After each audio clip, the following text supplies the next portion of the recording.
السلام عليكم ورحمة الله وبركاته. عاملين ايه يا حبايبي؟ اخباركم ايه؟ مساء الفل والهنا عليكم. عايزه اقولك بقى حته لحمه بارده بالعرق التربيانكو، بس اهم شيء تكوني جزار واثقه منه. العرق التربيانكو بالمنظر ده وسهل وبسيط جدا جدا جدا. الطلب مني كتير وفكره بسيطه جدا جدا وطلع بالشكل ده وجميل اوي اوي اوي. امي بقى حطي لي لايك وفعلي لي الجرس واشتركي في القناه في مطبخ ام سيف المصري. يلا بينا تعالي. اللهم صل وسلم على سيدنا محمد وعلى اهله وصحبه اجمعين. بحبكم في الله، بحبكم جدا جدا. مساء الفل على امي وحبيبتي واخويا وابويا اللي بيشوف الفيديو بتاعي. حط لي لايك وفعلي لي الجرس واشتركي في القناه في مطبخ ام سيف المصري عشان كل جديد من مطبخ ام سيف المصري يوصل لك. هنعمل احلى وصفه معانا وطلبت مني كتير جدا وبيقولوا لي يا ام سيف دي صعبه جدا جدا. فاكرين الفيديو اللي انا كنت منزلاه بتاع الاجنحه؟ قلت لكم احنا هنعمل حاجات كتيره جدا بكيس الحراري. عايزه اقول لكم كيس الحراري هنعمل وصفه ممتازه ما بتتعملش اصلا في الكيس الحراري. اول قناه مطبخ ام سيف المصري هي هتنزلها على اليوتيوبر ان شاء الله، وهتعجبكم جدا جدا وسهله وبسيطه جدا.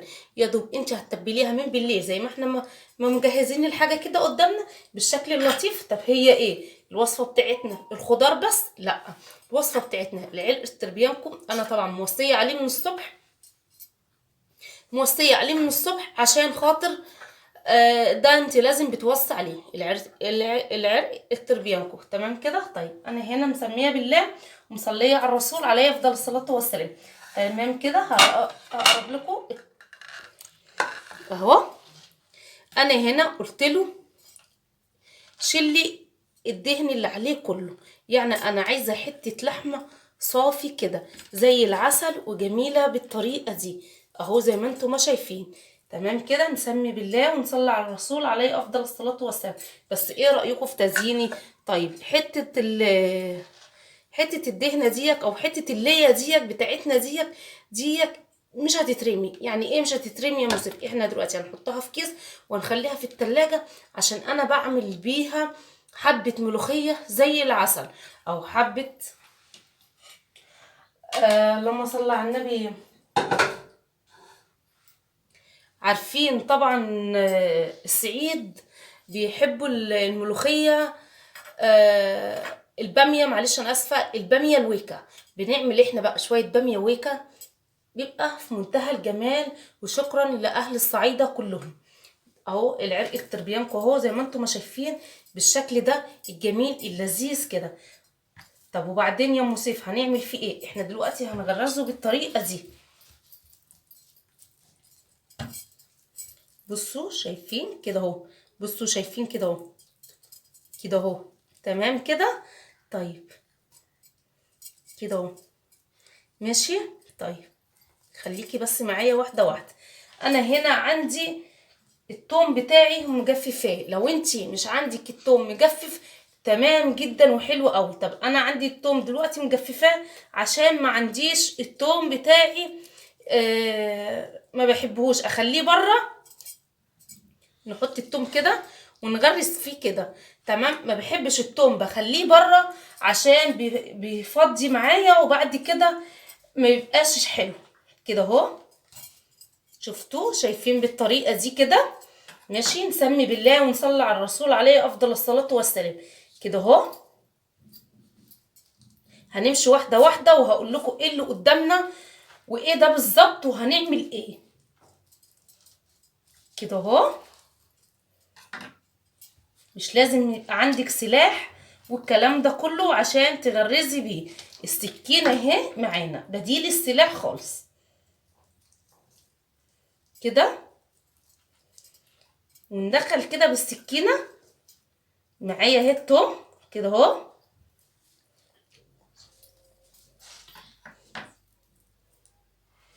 كده اهو. هنيجي الناحيه دي كده برضو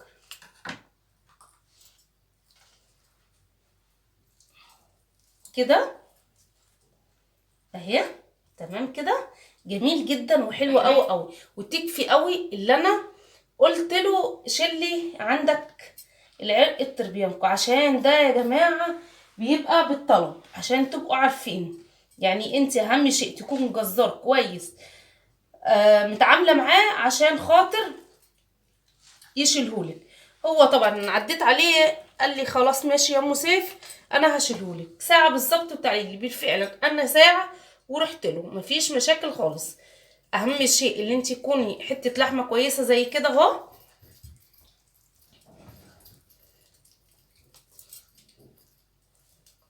تمام كده اهو، كفايه قوي كده عليه. طيب تمام، هنشيل بس الطماطم دي كده عشان طبعا احنا حاطينها للتزيين وكده. الجزر معايا تمام، ونخلي ايه شويه التوم ده كده برضك عشان احنا عايزينه برضك هنكمل وصفتنا بيه. خليه كده برضك مفيش مشاكل خالص. طيب انا هنا معايا زعتر اخضر، معايا زعتر اخضر اهو يا حبايب قلبي، عشان اللي مش عارفه بالطريقه دي. تمام كده اهو، كده بالشكل ده كده اهو ماشي. معايا هنا بصل اخضر، في ناس بيقولوا عليه كرات. تمام كده اهو، نسند بس كده ثواني عشان هوريكم حاجه. هنا الخيط ده معايا، الخيط ده طبعا مستغربين طبعا هو ملفوف بالمعلقه ليه، هقول لكم ليه. انا لفاه بالمعلقه، مش انا اللي والله اللي لفاه بالمعلقه، زوجي اللي لفهولي بالمعلقه كده.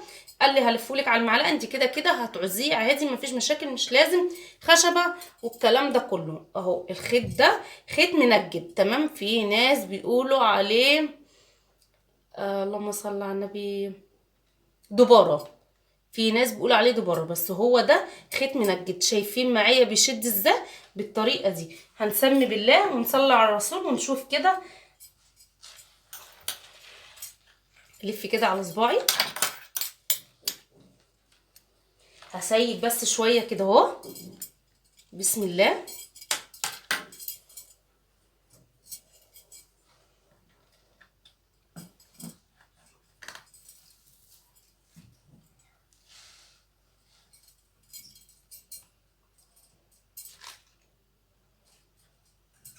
كده اهو.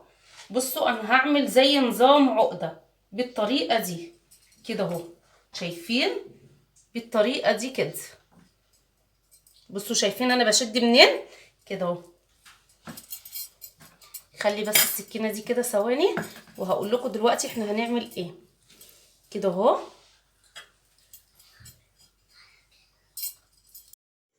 بصوا اهم شيء انا نسيت خالص هقول لكم، اهم شيء اللي احنا نقعد العقده دي كده عشان خاطر تعرفي اللي انتي تربطي معاكي العرق بالشكل ده ماشي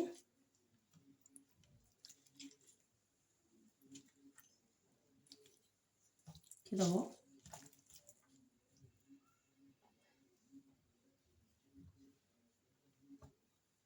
والخيط يا جماعه ما ينزلش في الارض.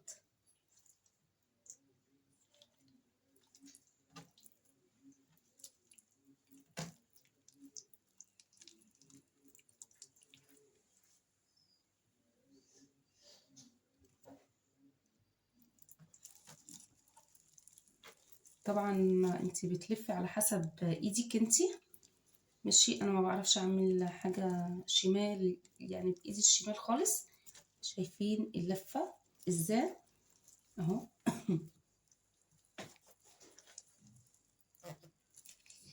اهو كده ماشي. هنا كده كل ده عشان خاطر انا مش عايزه الخيط بتاعي يبقى معايا للارض. تمام كده عشان ما ينفعش الخيط يجي في الارض ونحطه في قلب الاكل بتاعنا مهما كان. برضك انتي آه حاجتك نظيفه ولا الكلام ده كله، بس اعذريني معلش الحاجه نظافتها برضك لازم اللي انتي تبقي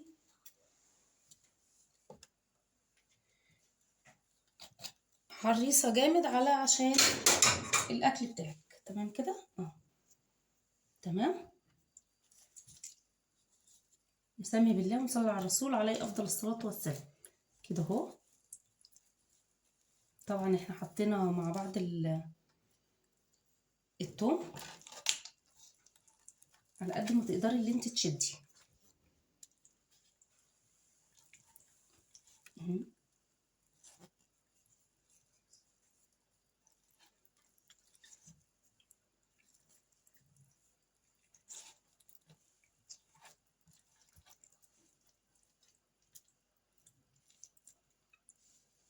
هنا كده اروح مدخلاها هنا كده اهو، عقديها جامد كده. لو عايزين نلف تاني عليها هنلف زي ما هوريكم. تمام. انا عندي العرق ما شاء الله مش محتاج لف تاني. شايفين اللفة بتاعته عاملة ازاي؟ حتى من كتر اللف يعني ما شاء الله عليه سميك معايا وحلو وبياخد ويدي معايا. تمام كده اهو.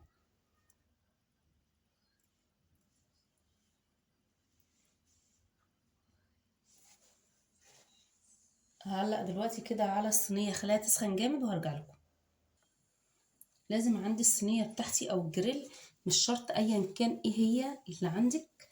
تمام.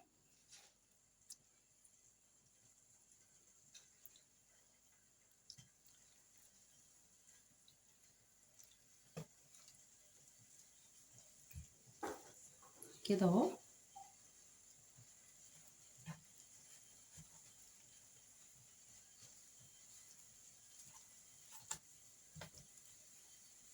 ولازم الصينية بتاعتك تبقى سخنة، مش شرط جريل يا جماعة زي ما انا ما قلت لكم. كده اهو. هاجي هنا كده اروح معقداها برضك هنا اهو. سامعين الطشطشه؟ انا عايزه دي كده. انا كمان حاطه حته ليا في قلب الصينيه معايا. تمام. حاطه عليها ده انا ما شاء الله حتى الصينيه بتاعتي مش معليه عليها، بس يعني حطها على العين الكبيره بصراحه. نعقدها جامد عشان ما تفكش مننا، وهي كده كده ان شاء الله مش هتفك عشان الصينيه هتبقى عندي او الجريل هيبقى سخن طبعا، هنديها الصدمه بتاعتها على طول اهو. شايفين؟ تمام كده. مش هغسل ايدي وارجع لكم. خليكم معايا هنا بقى عشان هنحط البهارات بتاعتنا. ماشي. خليكم معايا واحده واحده. فلفل اسمر،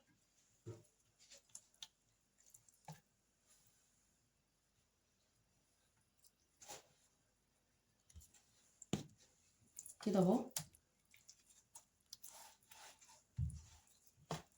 يا جماعه الاحمر ده انا كنت بفضل بابريكا، وكنت بفضل بصراحه ربنا عليها كده من فوق. ماشي. وقعت عليها شويه خلاص، يعني انا مش كده خلاص استكفيت قوي بالبابريكا. تمام كده. طب ثواني اجيب منديل.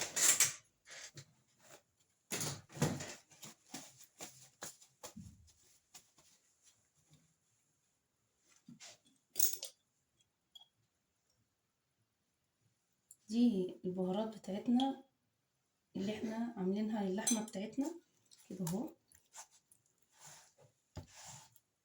كده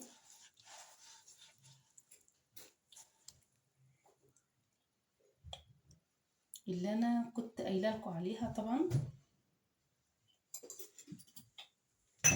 هنحط بقى ايه البهارات بتاعتنا كلها، التوابل قصدي بتاعتنا كلها، لان انا كنت لسه قايله لكم عليها. تمام.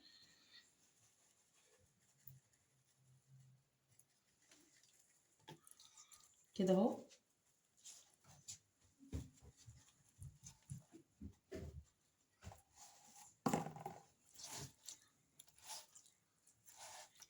كده شايفين المنظر؟ حته اللحمه عندي معايا عامله ازاي؟ جميله جدا وحلوه قوي. تمام. همسح ايدي بس.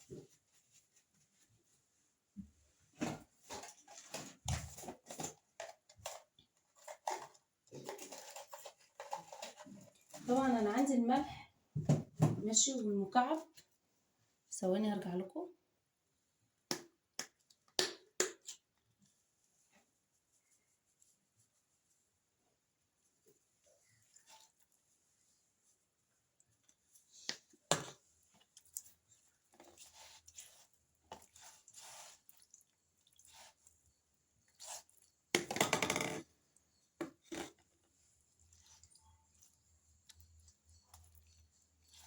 كده انا لميت خلاص التوابل بتاعتي كلها في قلب العرق بتاعي بالشكل ده. تمام كده. هعلق بقى تاني على الصينيه بتاعتي وهنيجي مع بعض. هنا كده حبايب قلبي هنزل بحته سمنه او زبده اللي موجوده عندك. نزلت كده بحته زبده كده جميله. ودي حته اللي انا بقول لكم عليها عشان تطعمها معايا في حته العرق بتاعتي.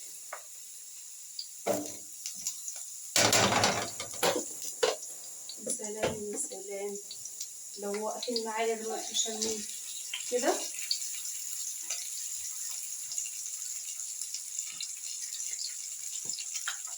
ودي شويه زيت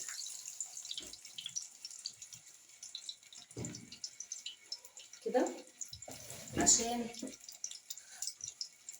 اعرف اللي انا عايزه بقى ايه تسخن شويه كمان. تمام عشان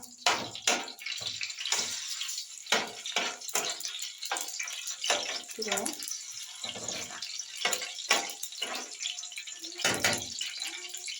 عشان عايزه الطشه اللي انا عايزاها دي دلوقتي. الطشه دي انا محتاجاها. تمام كده.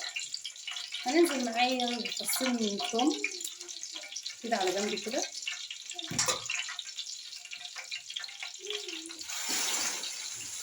سامعين؟ انا عايزه دي بقى.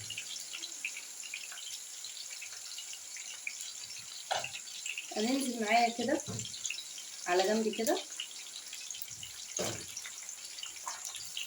الخضار بتاعي بقى انا عايزاه الطعم. تمام زي ما انتم شايفين كده. متستغربوش يا جماعه من الفيديو عشان ده تكمله الفيديو التاني. تكمله الفيديو. الله يبارك له ابني بقى حذف الفيديو نفسه. حذف يعني مقطع من الفيديو، ما رضيتش ان انا انزله الا لما تشوفوا المقطع ده. انا عايزه كله يشرب من بعضه. تمام كده. اهم شيء الصينيه عندك او الجريل عندك يسخن. تمام. شيل دي بقى خلاص.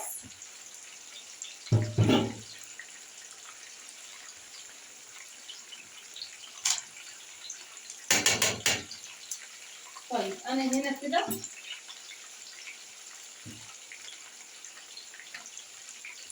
عندي شويه من الاعشاب بتاعتي. ارش هنا كده.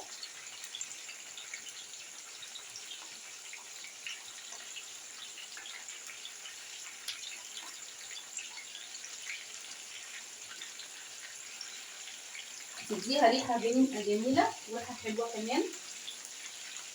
فلفل اسمر.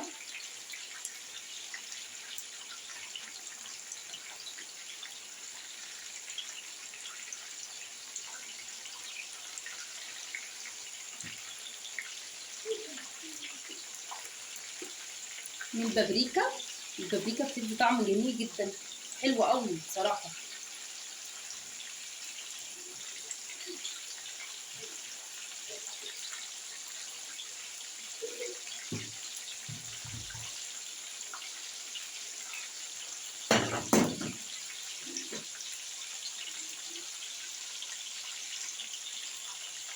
ده روزماري اهو. بسم الله. عايزه طبعا اوزعه عشان يتحط في حاجه واحده، في ناحيه واحده بس.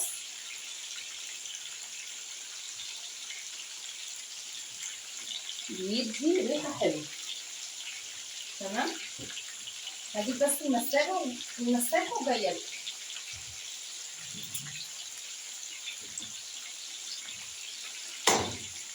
بسم الله. لا لسه.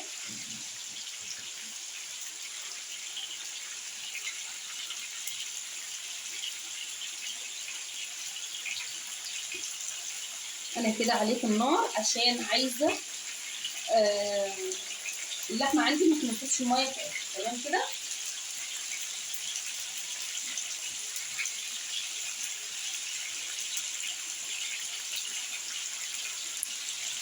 ده العروق بتاعه البصل الاخضر.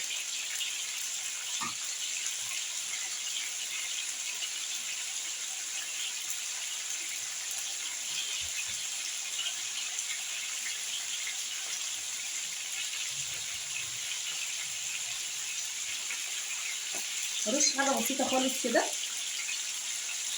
هنا من المكعب، وهخلي الباقي.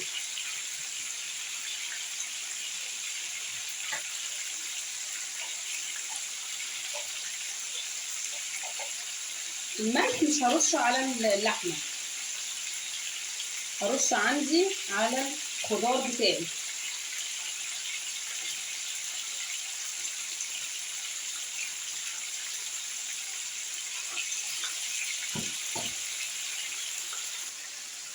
عايزه اقول لكم والله العظيم كده ابني ساب المذاكره وجه قال لي ريحتها جامده. هنا كده هاخد كده شويه من الكزبره، انا بحط بايديا عشان ما ينزلش كتير. شويه كزبره ناشفه كده بتديها ريحه حلوه على فكره. والله لو كنتوا واقفين معايا شامين الريحه ما هتصدقوا.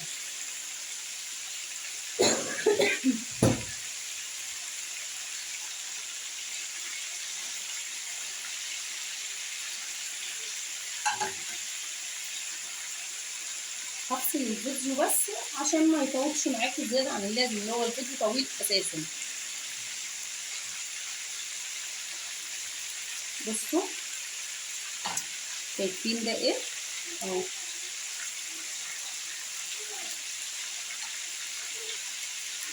طبعا الاعشاب بتاعتنا كلها زي ما حاطين في قلب اللحمه حطينا برضو مع الخضار بتاعنا، اي نوع خضار عندك. هاجي كده اهو بالمكعب المرقه كده برضو شويه بشويه الجنب اللي انا الفه اروح ارشه عليه كده اهو. بصوا يا جماعه عايزه اقول لكم على حاجه، ما شاء الله عندي طبعا العرق زي ما انتم شايفين تبارك الله، يعني الف هنا وشفا للي ياكل اي حاجه كده اهو. ماشي، يعني انا كده بقلبها بالحاجتين بتوعي عشان خاطر ما شاء الله. بصوا انتوا شايفين العرق بتاعي الله اكبر عليه. طبعا انا عشان ربطاه حلو كده وهو ما شاء الله الله اكبر، يعني زي ما انتم شايفين مليان بصراحه اهو. جنبي جنبي لازم تعمليه كويس جدا. بصوا هنا كده هقلب برضو عندي الخضار بتاعي كده. على فكره الخضار بتاعي لما يتشوح معاها بتبقى جميله جدا. شايفين المنظر؟ المنظر حلو قوي، ويا ريت كنتوا معايا والله العظيم تلاته ريحه تحفه. يعني انا مش عايزه احلف لكم، يعني انتوا جربوا وشوفوا بنفسكم. تمام كده اهو. ماشي،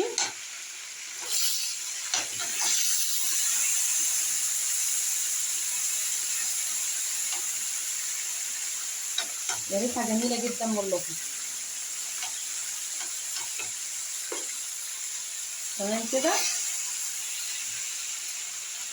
نخلص بقى الكميه وكده يعني هشوحها اخليها شكلها جميل جدا، وهوريكم اللون اللي انا عايزاه. تمام.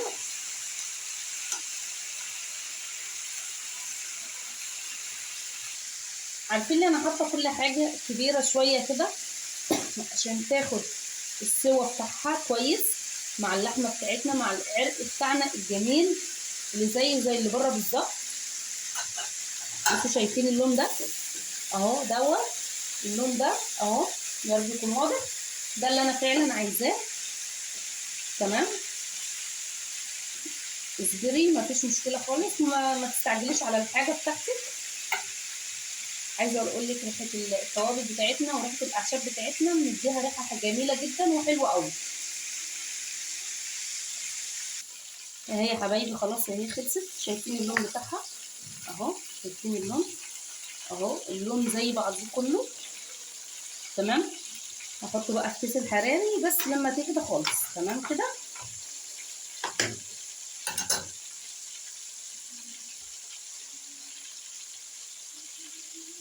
اهو تمام. حطي لي لايك بقى. بصوا هنا حبايب قلبي الطاسه زي الصينيه زي ما هي او الجريل بتاعك ماشي. طبعا دي الاعشاب بتاعتي والكلام ده كله من كتر السخونيه وكده. بصوا انا هاجي هنا قبل ما احط الكيس احط ميه.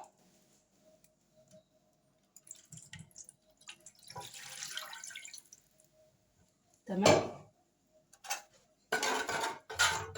وحطيت هنا شويه ملح معايا. طبعا عندي هنا الاعشاب بتاعتي فيها كل حاجه. الصينيه بتاعتي فيها طبعا من الاعشاب وكل حاجه. طبعا انا صفيت السمنه وعزيت هقولها لكم دلوقتي. بس في معلومه بسيطه جدا عايزه اقولها لكم. دلوقتي انت هتشوفي الفيديو هتحتاري وهتختاري. هتحتاري اللي انت هتشوحي الخضار بتاعك مع اللحمه. تمام. ولا هتحطي ني. بس انا من رأيي اللي هو يتشوح. شوفوا انا بقول لكم ايه. انا من رأيي اللي هو يتشوح. الطريقتين في فيديو واحد اهو زي ما انتم شايفين. وهي نفس الطريقة وهي نفس المكونات بتاعتي الاول كل حاجة ماشي. برضو هتتحط في التلاجة. شوفوا انا بقول لكم ايه. هي هتيجي تاني يوم هنغرزها ماشي تغريزتين كده حلوين عشان الكيس ما ينفخش معانا ويفرقع في قلب الفرن لا قدر الله. تمام كده. طيب وهنسخن الفرن جامد وهنحط الصينيه بتاعتي في قلبها. وهنشوف بعد كده تكمله الفيديو هتبقى عامله ازاي. يا جماعه معلش انا فصلت الفيديو ورجعت تاني معاكم اهو. بصوا شايفين السمنه اللي على الزيت ودي طبعا الاعشاب والحاجات اللي فيها. الحاجه دي مش هتترمي. السمنه اللي على الزيت دي مش هتترمي. هتتحتاج للاكل ولا اي حاجه طبعا هتتعمل بيها. ومفيده طبعا عشان فيها روزماري وفيها كل حاجه. طبعا الاعشاب بتاعتنا جميله جدا. وهي بصوا شايفين الميه بتاعتنا اللي احنا حاطينها شايفينها بتلمع ازاي. طبعا من الحاجه اللي فيها. دلوقتي كده هدخلها التلاجة.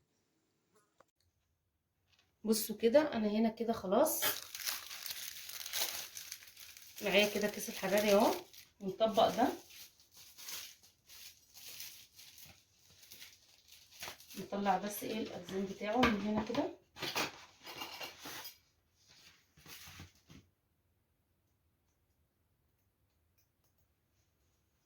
كده اهو.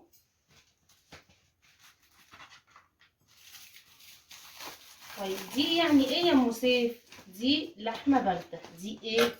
لحمه بارده بطريقه جميله ولذيذه جدا جدا ما تشيليش همها خالص. تمام. طيب.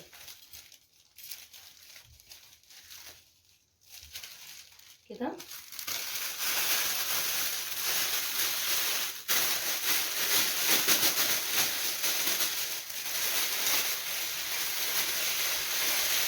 كده اهو.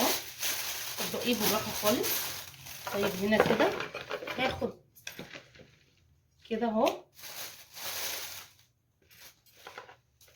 هاخد كده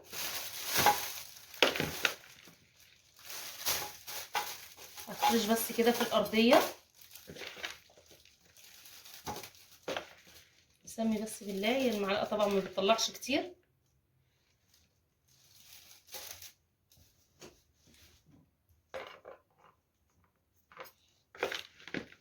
كده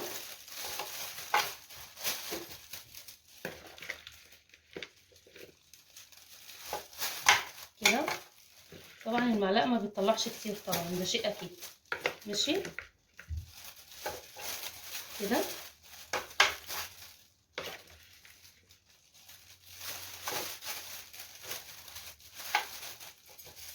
تمام.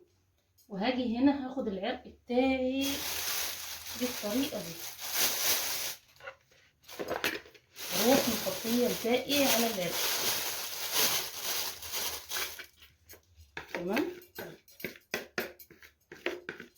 يا سلام ده ريحه والله العظيم 3 تحفه. والله جميله جدا جدا.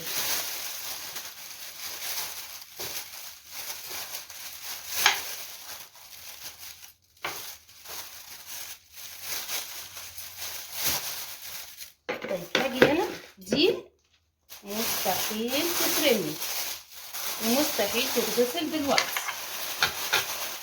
طيب هاجي هنا كده واروح عاملاه كده،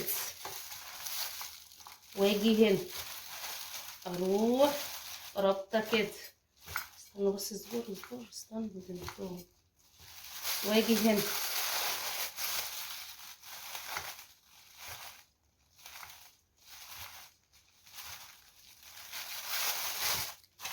كده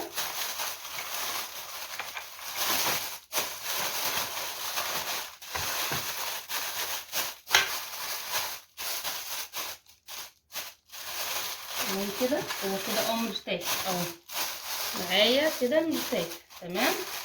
طيب هنا كده هقول لكم انا هعمل ايه. ثواني ارد على التليفون. بصي يا حبايب قلبي، انا هنا حطيت ميه تمام كده زي ما معوداكم. الطبق اللي انت هتعملي فيه ما ترموهوش، حرام.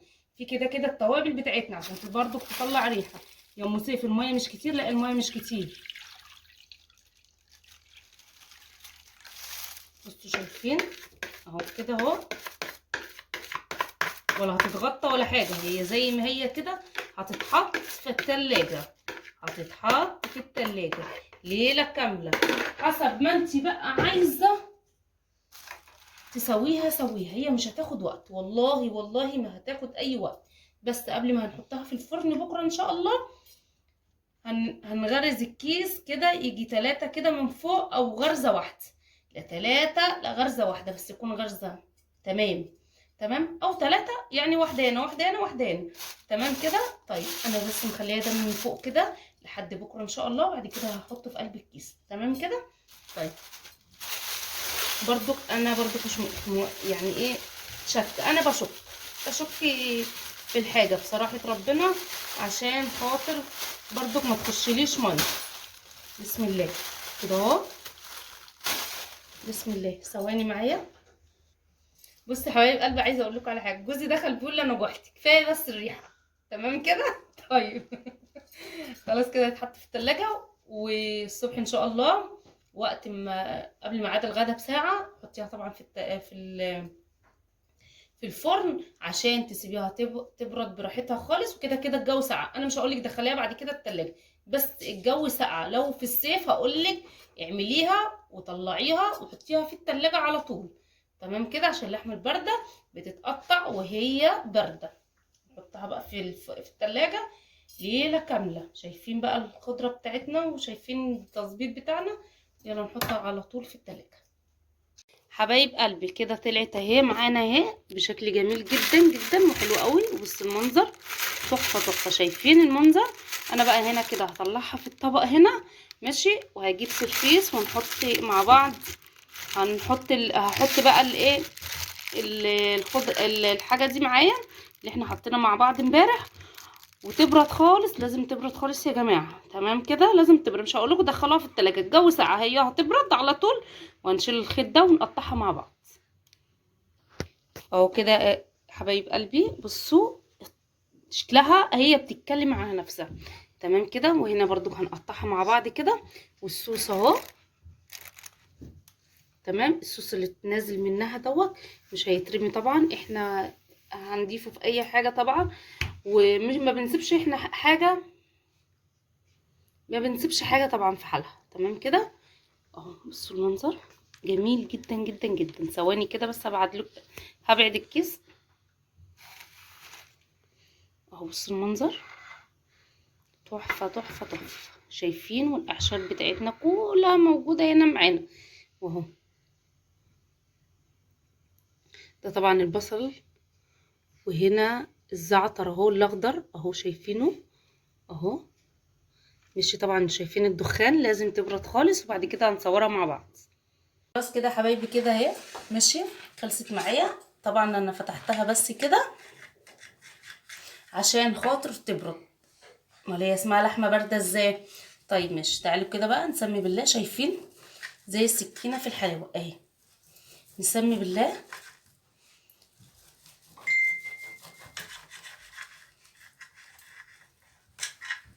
كده اهو.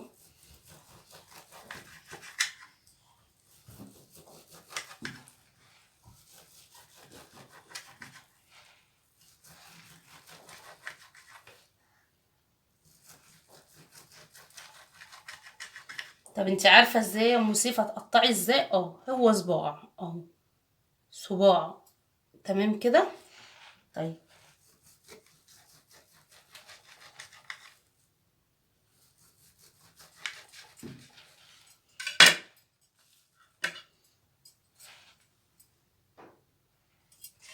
كده اهو انا جبت طبق، وكمان عشان كده اهو شايفين التوم اهو، بس بيبقى طعمه لذيذ وحلو جدا جدا. انتي رحتي فين؟ اتقلبتي ليه؟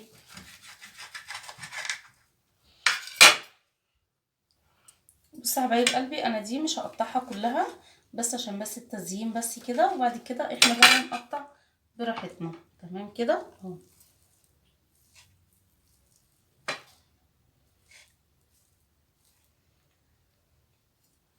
اشيل بس كده واغسل ايديا وارجع لكم.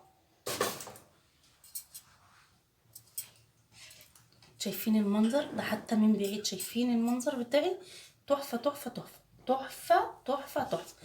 هي اساسا عايزه اقول لكم، بصوا اهي، اهي شايفينها اهي، اهي جميله جدا جدا جدا وحلوه قوي قوي كده اهو.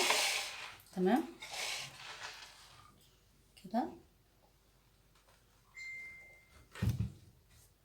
التزيين ده شيء اساسي، عايزه اقول لكم ليه شيء اساسي، بيخلي الطبق بتاعي شكله حلو وشكله لطيف ولذيذ. ده كرات او بصل اخضر. تمام كده اهو، حاجه بسيطه كده، زيني طبقك يبقى شكله حلو وشكله لطيف. تمام كده اهو.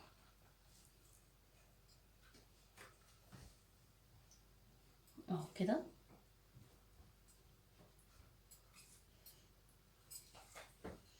هما عندي الاولاد مش عايزين فسوس، هو عايزين ياكلوها زي الفنادق او المطاعم اللي بيبيعوا لحمه برده صافي من غير صوص بتاع اللحمه. ايه رايكم؟